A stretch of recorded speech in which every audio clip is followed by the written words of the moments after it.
Olá, Olá, meu nome é Fernando e estou aqui para apresentar o trabalho sobre o livro de Colossenses, onde além de mim, Fernando, também participam a Anne, o Lucas e a Ivani. Gostaria de orar. Senhor Deus, abençoe, Senhor Deus, essa palavra que vai ser ministrada, Senhor. Usa-me a mim, Senhor, usa também as palavras que estão escritas aqui, que serão ministradas, para que o teu propósito seja concretizado na vida de todos, na minha vida, na vida dos ouvintes, de todos aqueles que participaram também da elaboração dessa ministração, Senhor. Muito obrigado, eu te agradeço desde já, em nome de Jesus. Amém. O livro de Colossenses, ele foi escrito por Paulo quando ele estava na prisão em Roma, ali aproximadamente entre o ano 61 e 62 depois de Cristo. E a ênfase principal desse livro é apresentar a centralidade de Cristo, ou seja, Cristo como cabeça da igreja. Essa igreja ela possuía uma maturidade espiritual composta por 3 pilares: a fé, o amor e a esperança. Paulo ele ensina a orar pelo pleno conhecimento da vontade de Deus em toda sabedoria e entendimento espiritual, para que transbordemos deste pleno conhecimento da sua vontade. A partir do capítulo 1, Paulo nos ensina o propósito da oração, a fim de vivermos desse modo digno, né? E como entender, né, a vontade de Deus para nossas vidas, para que nós possamos viver desse modo digno que Paulo cita, né, aqui no capítulo 1. Viver de modo digno nos remete à ideia de uma balança, aquela balança de 2 pratos, onde de um lado está Jesus, né, e do outro nós estamos ali representando, né, o nosso desejo, nossa vontade de querer satisfazer, né, de buscar cada vez mais a plenitude, a estatura de Jesus Cristo. E isso é viver de modo a equilibrar a vida, imitando Jesus, frutificando em toda boa obra. Essa é a essência da vida eterna, né? Conhecer a Deus e a Jesus, que foi enviado por esse Deus Pai. Devemos observar as palavras longanimidade e perseverança que Paulo cita. Essas palavras têm a mesma ideia de paciência, só que a perseverança está ligado às circunstâncias, enquanto que a longanimidade às pessoas.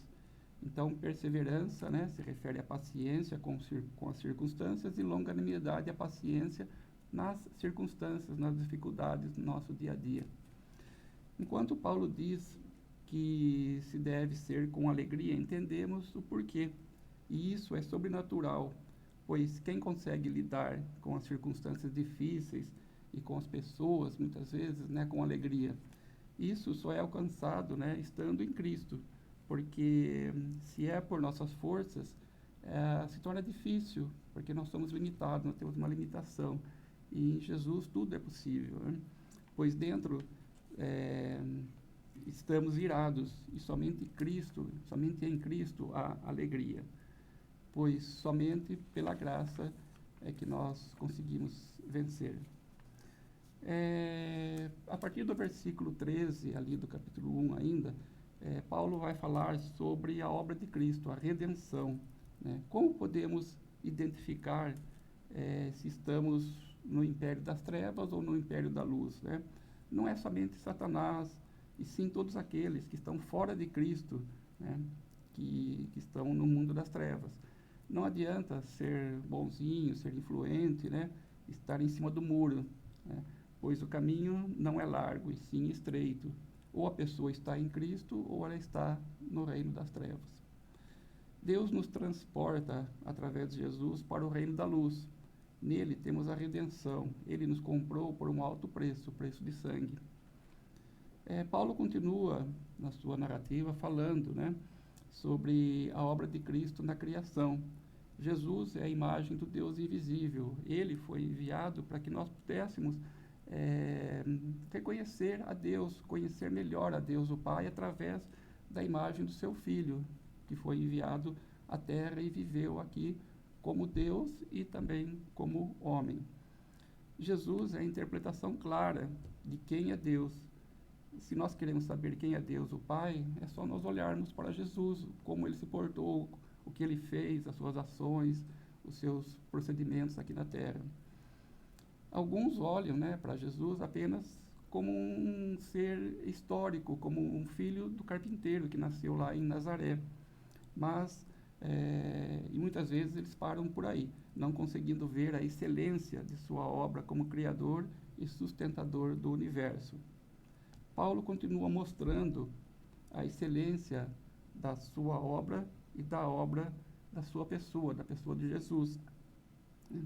Trata da relação de Jesus com a igreja, mostra Jesus como cabeça do corpo, como princípio, um primogênito dentre os mortos, para que todas as coisas ele ter a primazia, aprove a Deus que nele residisse toda a plenitude.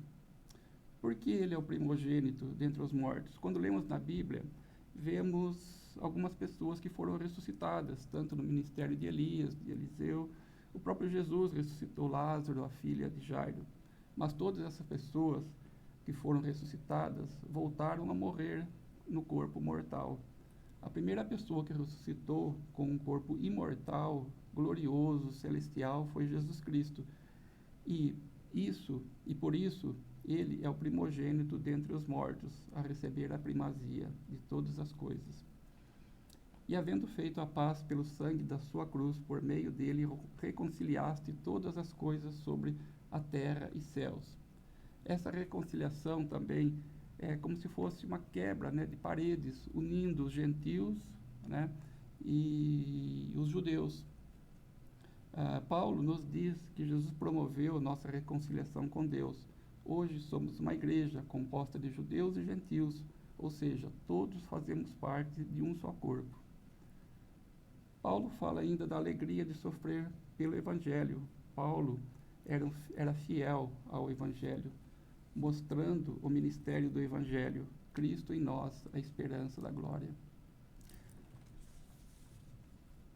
A partir do capítulo 2, Paulo se diz rendido a uma vida de oração, a quem ele nem reconheceu face a face, numa igreja que ele não conhecia diretamente, fisicamente as pessoas, uma igreja que ele não fundara, mas pelo amor de Cristo ele sofria por aquela igreja, ele buscava, né, a plenitude, né, de levar a plenitude até aquela igreja, naquele povo.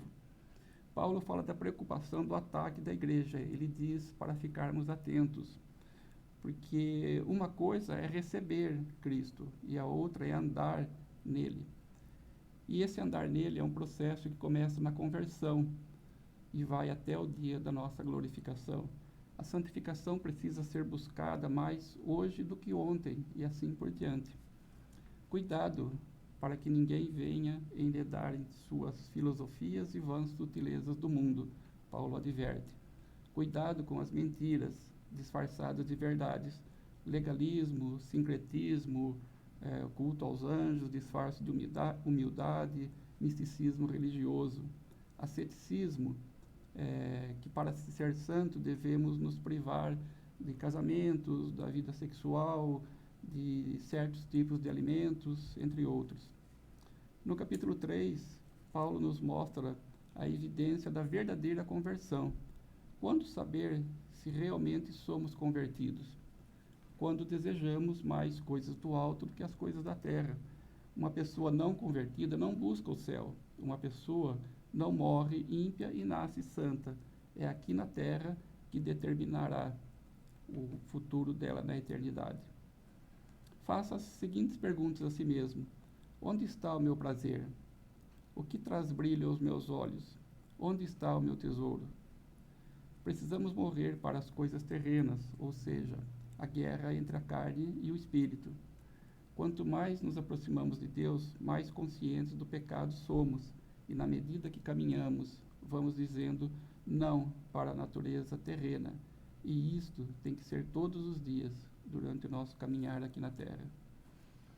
Precisamos ser revestidos do novo homem.